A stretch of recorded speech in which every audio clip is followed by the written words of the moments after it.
Դժողքը, կրակի լիճը, դժողքը սարսափելի վայր է։ Աստվածաշնչից տեղեկանում ենք, որ այն մարդիկ, ովքեր հայտնվում են այնտեղ, տառապում են միայնակության, ցավի ու ծարավի զգացումից։ Դժողքը կրակի եւ խավարի վայրն է։ Բոլոր այնտեղ հայտնվածներին այլևս ելք չկա հավիտենապես։ Նրանք կմնան այնտեղ հավիտյանս հավիտենից, եւ նրանց տանջանքի ծուխը վեր է ելնում հավիտյանս հավիտենից, եւ հանգիստ չունեն ցերեկ եւ գիշեր։ Հայտնություն 14:11 խոսք։ Իսկ վախկոտների ու անհավատների, իղծերի ու մարդասպանների, օրնիկների ու կախարդների, կռապաշտների ու ամեն ստախոսների բաժինը այս լճում կլինի, որ կրակով եւ ծծմբով վառված է։ Հայտնություն 21:8 խոսք։ Ինչպես կարելի է խուսափել այս տանջանքի վայրից, դժողքից, կրակի լճից։ Ձեր մահից հետո ձեզ այլևս հնարավորություն չի ընձեռվի ընդունելու Տեր Հիսուս Քրիստոսին։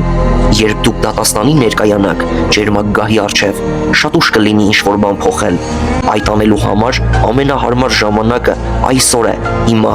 Այժմ հավատքով ու վստահությամբ դիմեք Տեր Հիսուս Քրիստոսին եւ առանց որևէ կասկածի կխուսափեք դժողքի սարսափելի վիճակից, կրակի լճից։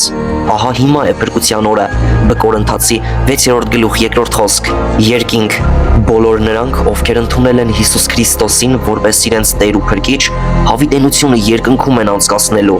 Երկինքը կամ դրախտը հանգստի, խաղաղության, ուրախության ու երջանկության վայրն է։ Երկնքում Աստծու հետ մենք հավիտենական եւ լիակատար հաղորդակցություն ենք ունենալու։ Դա պարզապես վայր չէ, որտեղ մարդկային ֆիզիկական ցանկություններն են բավարարվում, այլ մաքրության, արդարության, ուրախության, խաղաղության եւ սրբության բնակավայր։ Իսկ այժմ անհրաժեշտ է ընտրություն կատարել։ Դուք պետք է ընտրեք երկինքը, դրախտը կամ դժողքը։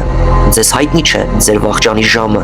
Եթե դուք մի քանի րոպեից մահանաք, ապա որտեղ կհայտնվեք՝ երկնքում թե դժողքում։ Ամեն բան ձեզանից է կախված, թե արդյոք կդիմեք Աստծուն ձեր մեղքերի ներման համար։ Մի ուղղեք ձեր քայլերը դեպի դժողք, ապահովեք դեպի երկինք ձեր ճանապարհը։ Հանձնեք ձեր կյանքը Տեր Հիսուս Քրիստոսին։